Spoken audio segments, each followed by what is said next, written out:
நமச்சிவாய வாழ்க அப்படின்னு தான் மாணிக்க வாசகர் தொடங்குறார். நமச்சிவாய பதிகத்தை தேவார மூவர்களும் பாடியிருக்கிறார். இந்த சிவபெருமானுக்கு என்ன சிறப்பு தெரியுமா? மாணிக்க வாசகர் பாடுகிறார். ரொம்ப அழகா சிவபெருமான பத்தி சொல்லும் போது எனக்கு அந்த வார்த்தை ரொம்ப பிடிக்கும். சேர்ந்தறியா கையான் அப்படிங்கிறார்.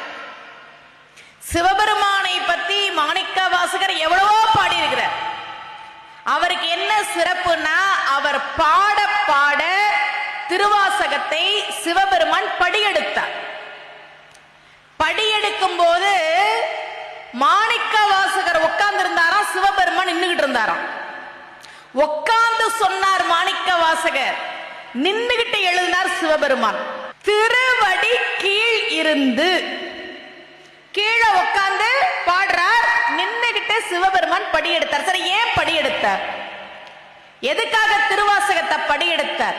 அத மனோன்மணியம் சுந்தரம் பிள்ளை சொல்றார். தமிழ்தாய் வாழ்த்து எழுதினாரே அவரு, மனோன்மணியம் சுந்தரம் பிள்ளை. அவர் சொல்றார், ஏன் இந்த சிவபெருமான் மாணிக்க வாசகர் பாடின திருவாசகத்தை படி எடுத்தார் தெரியுமா?